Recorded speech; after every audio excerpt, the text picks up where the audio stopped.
Hello, everyone. Welcome.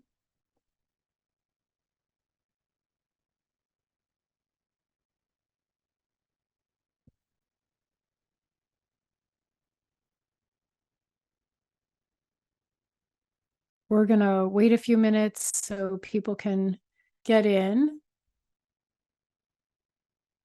and then we'll get started.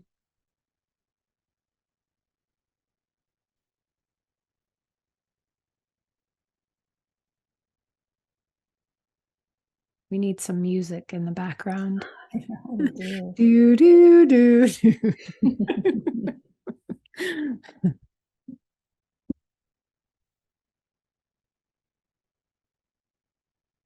Hmm.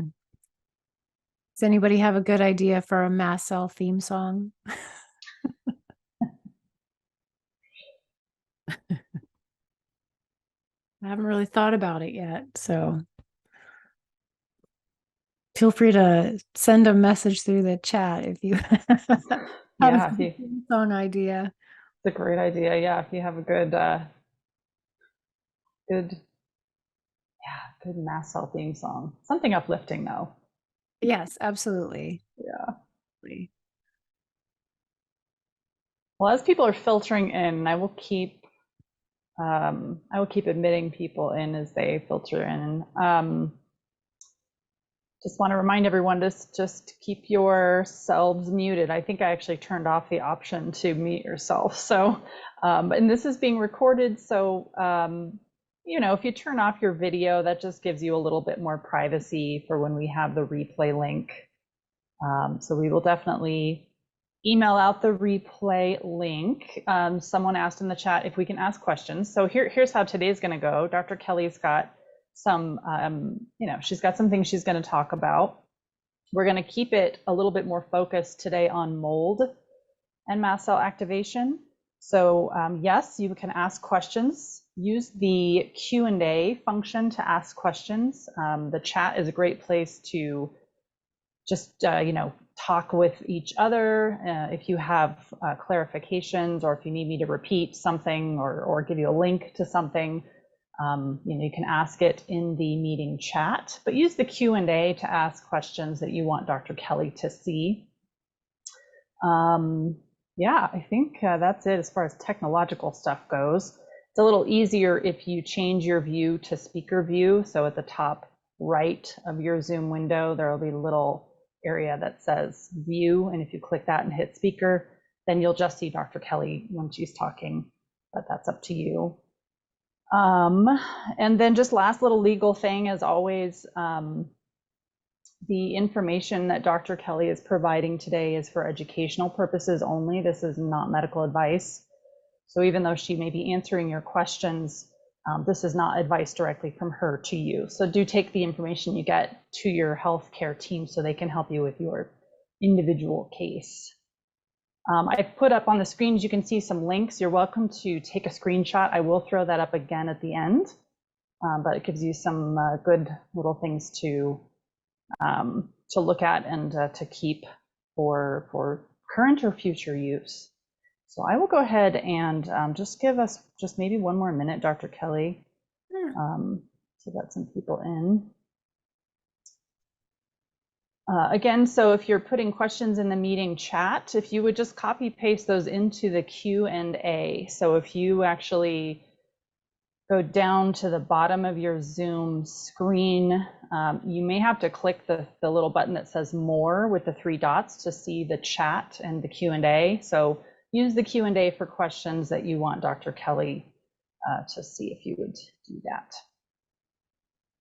All right, I'm going to stop sharing so that we can see Dr. Kelly's wonderful face. And I will get off video too. Thanks, Sarah. All right. Welcome, everyone. Thank you so much for making time in your day. Sarah's going to keep admitting people, and we'll just get started. So last week, if you happen to check out the one last week, we talked with Julie Olson about hair loss, and Sarah had the link for the replay. So if hair loss is something that you're struggling with or you want to learn more about. That was a really fun Q&A. I did do a couple of other question and answers, but we really tried to keep it focused. And same thing today. I will focus a little bit more on mold and mast cell. I'll certainly answer some of the questions that people throw up in the chat. And I wanted to share with you. I mean, some folks may know my history, but if you don't, or if you haven't heard the whole story, I was going to share a little bit about my mold experience and how that impacted mast cell, and then what are the different things that I did to help heal myself, just to give you some more hope and a pathway. Obviously, my path is always going to be different than your path, but there may be some overlap. So I grew up in upstate New York, and my parents built a house at one point, and I was in the basement. Teenager, you want to be away from your parents as much as possible. So I was in a renovated basement, and it was definitely musty, and I'm sure there was mold there. We lived in the middle of the woods in upstate New York. So there was definitely a mold exposure there, and I was a pretty allergic kid. So, if you think back in your own lives, many of you, and I hear this in my patients too, many of you might have had an allergy history. And then with each exposure, things might get a little bit worse.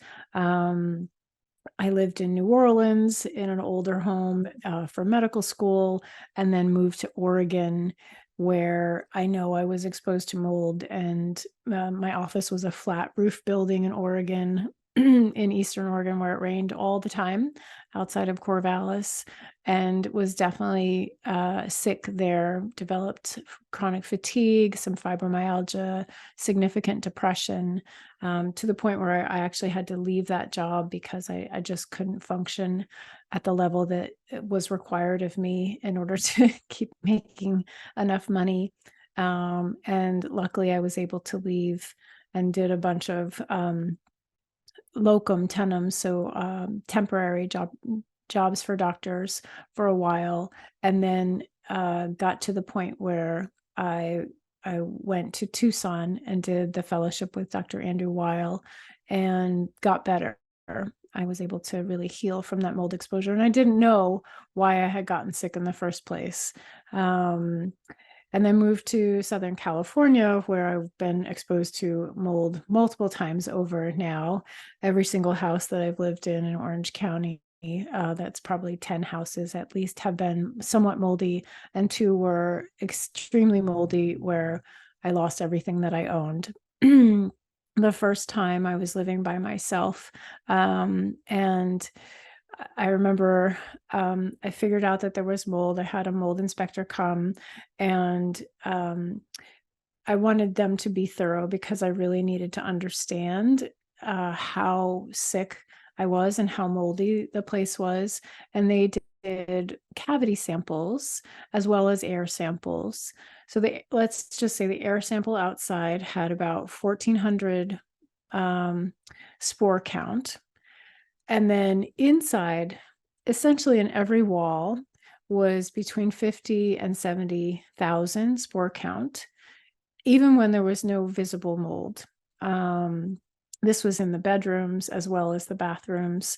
And then in the master bathroom, along the wall that was opposite my closet, it was between the sink and the toilet.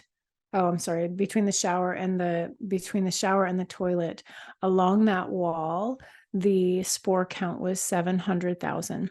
And that wall backed up against my closet. So all of my clothes were contaminated with a high amount of mycotoxins. And these were mostly Aspergillus and Penicillium species of molds, producing a ton of mycotoxins.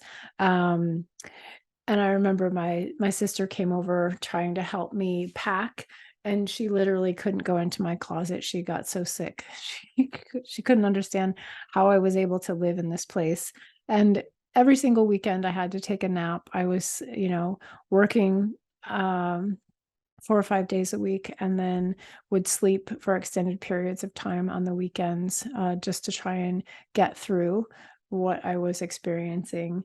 And I remember having a conversation with my colleague Ann Shippey about moving from mold. She's actually hosting a mold summit this past week too.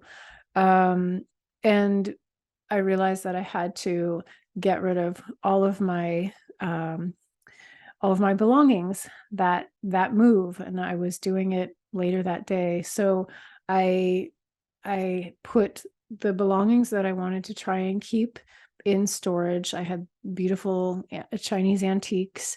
I got rid of my bed, my couch, my carpets, all of my bedding, all of this soft stuff. I just threw it away, and then tried to clean my clothes and maintain some of my belongings. But minimal amounts. Most everything went into storage if I wanted to try and keep it, or I threw it away. And it was pretty devastating to have to do that, as I'm sure some of you can relate. And the things that I just wasn't willing to part with went into storage. And I tried, and then I moved into a new house. I had nothing in the new house. Fortunately, I knew that I was going to throw out the bed, so I had purchased a bed and had it delivered to the new house. I bought a couple of beanbag chairs, and that was what I sat on while I was waiting for my couch to arrive. And slowly started rebuilding my life, rebuilding my closet. I remember I moved, and I had one outfit that I was moving in, and the next morning I got up and I went to like TJ Maxx and I got a new outfit, and I came home and I got undressed and threw my clothes outside, went into the shower and showered and put my new outfit on that was not moldy. And I slowly rebuilt my entire life. And then unfortunately, that house had some problems too. I remember one night my husband and I were sleeping. So somewhere between then, he moved in with me and we got married. And then we were sleeping and it was raining. And then the rain started literally coming in through the window. The window was closed, mind you. The window was closed and the rain was coming in at an angle. And we realized that there was a problem with this house too. We managed to have some of that remediated. But then we had to leave that house because the landlord sold it. So we moved into yet another house.